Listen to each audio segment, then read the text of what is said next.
Well, buenos dias. Thank you all for inviting me over here this morning. If you're ready for some red meat, you're going to have to wait for somebody else. Let me spend a few minutes, and then I'd like to get into some question and answers. But you all have seen this poster that says, "Everything I need to know I learned in kindergarten." And the truth is that what we do in Washington should not be that complicated. I view things probably through a different lens than many of the members, because I'm one of the first members in a very long time that his hometown is such a rural place. I mean, Alpine is about 6,000 people. And it's been a long time since someone from a small town has ever been elected to Congress. And so what I've told people is, my life is not very complicated. It's very simple, really. Because to be in my office by 8 a.m., I leave my house at 7:59 and a half. And so as a result, when your definition of urban is a place that has traffic lights, it becomes a very simple thing to make decisions on the basis of merits and on the basis of what is the right thing to do. And frankly, one of the challenges that we face, not only as a state, but as a nation, is this idea of doing the right thing. I will tell you, I look at things, there's a particular way that I view things. I have this ongoing experience, I'll call it, that I came to late in life that kind of guides how I do things. Más o menos about 8 years ago, my life changed completely, totally, thoroughly, in a way that I could never have imagined. Because I held this little 7-pound, 7-ounce baby in my hands for the very first time. And that's pretty life-changing. And so as a result now, everything that I do is motivated by what I'm trying to teach this little boy. And in this last election cycle, Nicolás had a hard time. Because one of the things that I know that we all teach our kids is how it's so important to be honest. And it's so important to tell the truth always. And one of the challenges for Nicolás was to listen to the ads that were on the radio, that were on TV, the flyers that were coming in the mail, and have a conversation with him about honesty and integrity. And the truth is that in our system, exaggeration seems to be commonplace. And do you teach your kids that exaggeration is okay? Do any of us teach our kids that exaggeration is okay? When it comes down to doing the right thing, do we teach our kids? Do the right thing. But you know what? If it gets really hard, it's okay. Join the other side. Or do you teach your kids, you know what? Do the right thing, but if it gets you ahead in the long run, it's okay to jump on the other side. For me, just as a person, forget the legislator part, just as a person and as a dad, it's about having core values. And these core values are very simple. We have to take care of Texas. I don't really care whether the Democrats or the Republicans are in control. We have to have relationships. We have to have people that will take care of our home state. Let me give you an example. Under the sequester, do you know which state is going to be one of the states that loses the most in terms of Defense Department spending? Texas. Now, I happen to know, as an example, that San Antonio would really have an interest in some increased presence of NSA, as an example, with cybersecurity stuff going on. San Antonio has a real interest in developing their base and bringing others to San Antonio. Am I right? Sure. You have an interest in it. Now, on the other hand, we're going to need a favor. We're going to need some help from people at the Department of Defense. And here's the kindergarten part. have you ever beat somebody up and then ask them for a favor?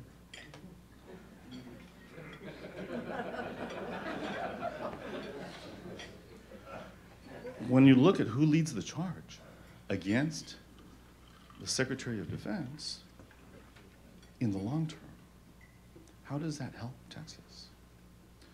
You know, this isn't rocket science for me. I should tell you that my background, my family had a small restaurant in Alpine, Texas from 1917 to 1997 for 80 continuous years. I can tell you more than any of you would ever want to know about the restaurant business. But I can also tell you that the single most important person to a small businessman is his customer.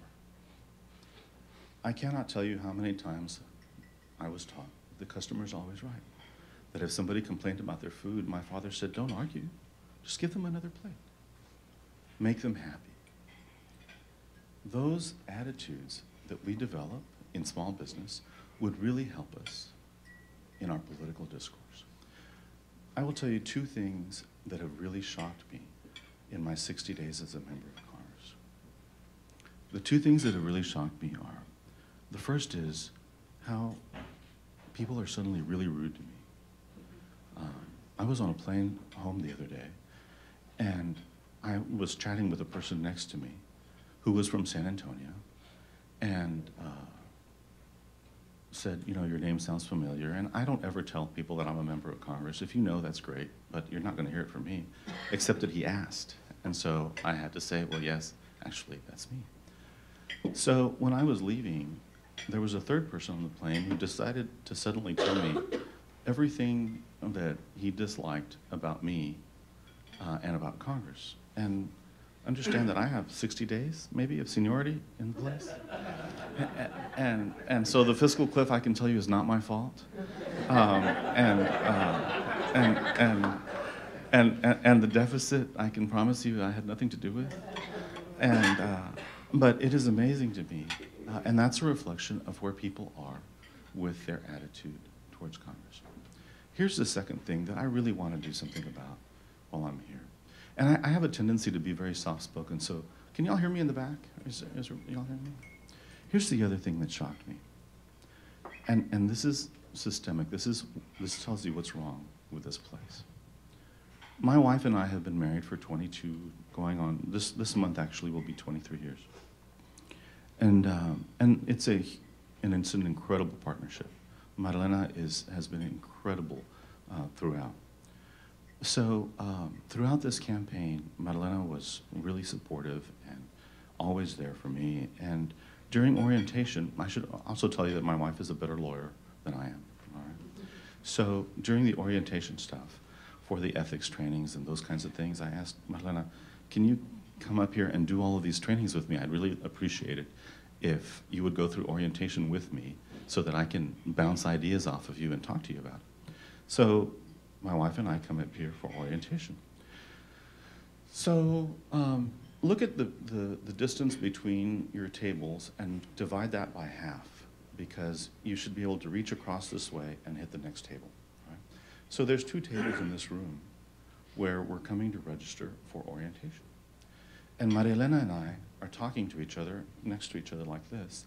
So she gets in one line, and I get in the next line. And we're talking as we move through the line. Well, her line moves a little faster, and so she gets to the table before I do. They ask her name, and she gives it. And the lady looks on her list and says, I'm sorry, ma'am, your name's not on my list. So immediately, I get this look from my wife that says, come on, man. You didn't register me? What's the deal? And so I give this look that says, I registered you, I promise. I don't know what's wrong. So the next question that the lady asks Maria Elena is, are you a Democrat or a Republican? So Maria Elena says, well, I'm a Democrat. And the lady says, oh, well, you're at the wrong table. That's the table for the Democrat, all right? So to take our security pictures for our IDs, there was a Democratic camera and a Republican camera. Okay. If I need furniture in my office, as a Democratic member, I call this telephone number. But if I'm a Republican and I need furniture in my office, it's not the same number. I call another number. Okay? And I don't know if there's better quality furniture or if it's partisan. I've never seen partisan furniture before, so I can't tell you. But what I can tell you is that that's wrong. And we place so much emphasis on partisanship. And I can tell you that my grandfather built fences for a living in Fort Stockton, Texas. And I was born in the late, 1880s, 1890s. And my grandfather never talked to me about Democrats and Republicans. What my grandfather did teach me about was right and wrong. And if we would get back as a society to right and wrong, wow, what a difference it would make in our political discourse, and what a difference it would make for our kids. Because our kids are learning the stuff that we're doing, and our kids are seeing the dysfunction. And while all these folks, I try to get along with them very well, because at the end of the day, when I'm trying to pass legislation, I need 51 friends on the Senate side, and I need 217 or 218 votes on the House side. I don't really care which 218 they are. I don't really care which 51 they are on the Senate. I have to have relationships with everybody. But the difference for some of these folks is that they find it so easy. You know, a member from Texas, I went to a speech recently, and he talked about how he was glad to be from Texas. And then he said the next line, which was, where people still love free enterprise. What does that say? Does that mean the rest of the country doesn't love free enterprise? Or does that mean the Democrats don't love free enterprise? I mean, why do you add fuel to fires? Because this place is burning already. It doesn't need any help. And so, for me, part of my challenge here is these three things. I want to help put out some fires. I actually like to build and fix and make better. I want to build a legacy for Texas, the way that Texas was respected and thought of in the old days, because Texas isn't there right now. And we could be, and we should be. And the third thing is, at the end of the day, I want to be a good dad. And what that means to me is that I have to lead by example. Because I will tell you that I don't care what my son, I don't care what you tell him. He engages off of what he sees. And you can tell him that something's not okay, but if you do it, what does he learn? He learns that it's okay. I have never seen things more clearly in my life than when I became a parent. And for me, it has become more, all of these things that I always knew were important. I mean, you're taught from a kid that, you know, education is important. And yeah, okay, education is important. But you become a parent, and wow, you really do want your kid to be able to learn to read and write, to be able to go to the college of his choice, to have an opportunity. Because do you realize that the way things are going right now, you and I, we're part of the first generation of Texans and the first generation of Americans in history to leave their state and their country worse off than their fathers and their mothers handed it to them. That's our legacy. That's our legacy. And unless we all band together to do something about it, we're in a world of hurt. I told a group yesterday that what motivates me is the year 2025. You all know Dr. Murdoch, who, well, I will tell you that some years ago, he wrote a report to the legislature where he said, if Texas keeps doing everything that he's doing, he looked at the dropout rate, he looked at the demographics, he looked at what was going on, and he said, If Texas keeps doing everything that it's doing right now, by the year 2025, Texas will have the economy of a third world country. All you will be attracting is minimum wage, low-skilled jobs. Your Hispanic population is growing. The dropout rate is too high. People aren't going to college. It's getting too hard to go to college. It's getting harder and harder. So all of these things are combining. And when I think of third world, man, frankly, I think of Ethiopia or Afghanistan. I don't think of Texas.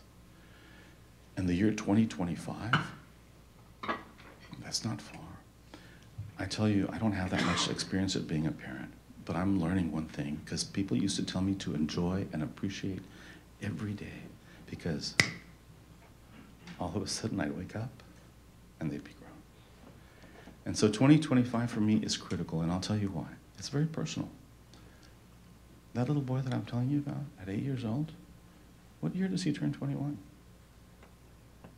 In 2025. So I have a vested interest in making sure that that little boy and your little boys and little girls and your kids and your grandkids, that they inherit a world where they will have every bit as much opportunity as we had. And frankly, they should have more. Because each of us, if you think about, I mean, look at me, an attorney and a member of Congress from a family. I grew up washing dishes in a restaurant in Alpine, Texas. And my grandfather on one side tended cattle, my grandfather on the other side built fences. In 2 generations, look at that progress. The question is the next generation going to be able to say the same thing? And what about the generation after that? You and I have had opportunities, and we have an obligation, a responsibility to make sure that those opportunities are there for the people that follow us. That's what moves me, that's what drives me.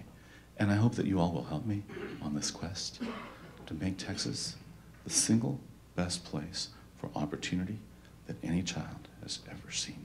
So thank you so much for having me, and I look forward to the questions if I haven't taken up too much of your time, Richard.